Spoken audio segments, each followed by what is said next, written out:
জীবনে প্রথমবার মাছের ফ্রাই করতে গিয়ে আমার নাজেহাল অবস্থা হয়েছে। আপনারা না দেখলে বুঝতেই পারবেন না। তো আমি এখানে একটা পাঙ্গাস মাছ নিয়েছি। পাঙ্গাস মাছটা আধা কেজির উপরে পরিমাণ আছে। তো এতটা বড় তো আমি বুঝতেই পারি নাই। তো আমি মাছটা সুন্দরভাবে পরিষ্কার করে নিয়েছি। পরিষ্কার করে তারপর এটা আমি সুন্দর করে চাকু দিয়ে এভাবে কেটে নিতেছি।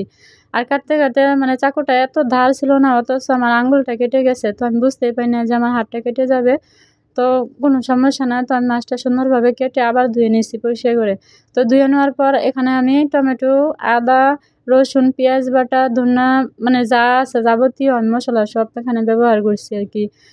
কাঁচামরিচ বাটা সবকিছু আমি ব্যবহার করছি।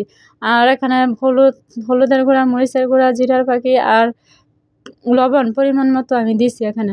তো আমি এগুলো সুন্দরভাবে মেখে নিব মশলাগুলো দিয়ে। মশলাটা সুন্দরভাবে মেখে নিব যাতে মানে যাকে বলে আরকি গোসল করানি।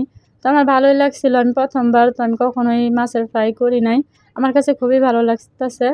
তো ভালো লাগা আর মন্দ লাগা আমি বুঝি না। তো নিজে একটা কাজ করলে এটা মজাই আলাদা। মানে এটার একটা আগ্রহ, মানে এটা একটা ভালো লাগে আরকি। ভালো লাগে একটা কাজ করে।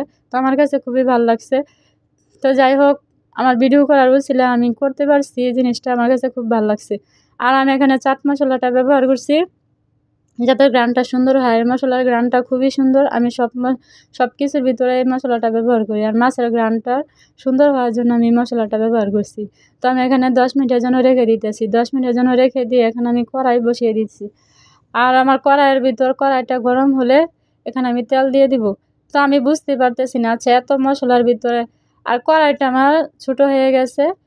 কড়াইটা আরেকটু বড় দরকার প্রয়োজন ছিল। তো আমি নিছি, আমি বুঝতে পারি নাই।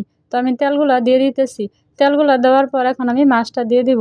তো আমি চিন্তায় ছিলাম যে মাছটা ছিঁড়ে না ফুটে, আমি তো বুঝতেই পারতেছি না। তো আমি দিছি, বিসমিল্লাহ বলে দিয়ে দিছি। তো ভালোই এগুলো আমার যা উপরে ছিল আমি সব মেখে দিতেছি। আর বুঝতেই তো পারছেন, রাখার পর মশলাগুলো নেমে গেছে নিচে, মশলাগুলো নরম হয়ে গেছে। তো আমি সুন্দরভাবে হওয়ার পর এগুলো উল্টে নিব। আর এটা উল্টানোর পর এখন ভালোই হয়েছে, খুব সুন্দর হয়েছে। আমার কাছে খুবই ভালো লাগছে।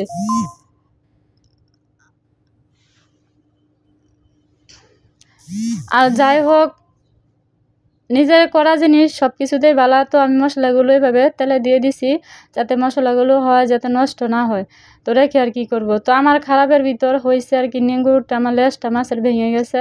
যাই হোক, কোনো সমস্যা না, অনেক সুন্দর হয়েছে। তো ঘ্রাণটা খুব সুন্দর বের হয়েছে।